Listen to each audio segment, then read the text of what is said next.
যা থেকে আমরা পরের বার আরো ভালোভাবে চেষ্টা করতে পারি।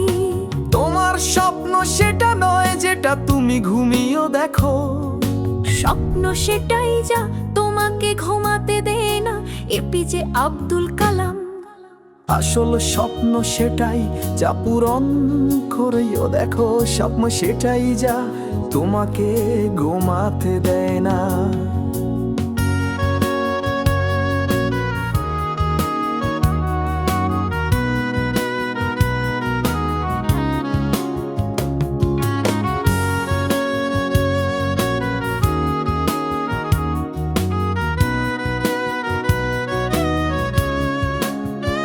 সাফল্য আসবেই, শুরুটা কঠিন হতে পারে কিন্তু শেষটা সুন্দর হবেই যদি তুমি লেগে থাকো। মানে হলো যে কোনো ভালো কাজের শুরুতেই অনেক বাধা আসে, কিন্তু ধৈর্য ধরে চেষ্টা চালিয়ে গেলে সাফল্য আসবেই।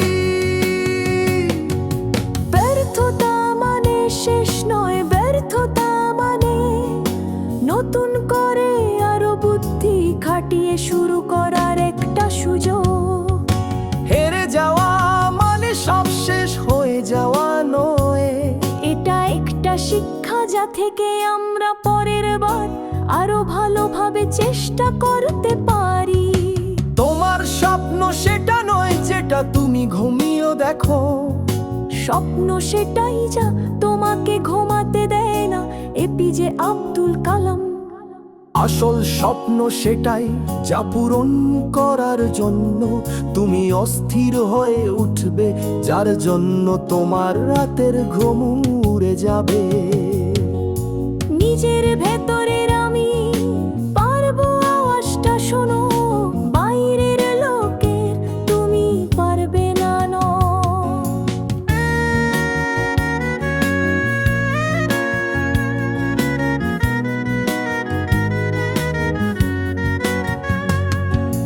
নিজের প্রতি বিশ্বাস রাখো, অন্যরা কি বলছে সেটা বড় কথা নয়।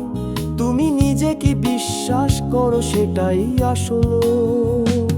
বস আজকের দিনটাই সেরা শুরু করার জন্য, কালকের জন্য অপেক্ষা করো না। কোনো ভালো কাজ শুরু করতে চাইলে আজই করো, কাল করবো বলে ফেলে রাখলে সেটা আর করাই হয় না। ছোট ছোট পদক্ষেপই একদিন বড় সাফল্যের দিকে নিয়ে যায়।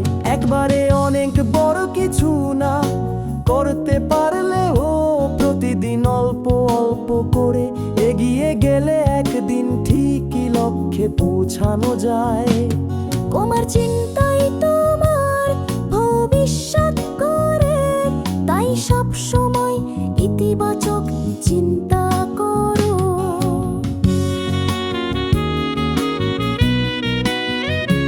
আমরা যা ভাবি আমাদের সাথে সেটাই ঘটে, তাই ভালো চিন্তা করলে ভালো কিছুই হবে।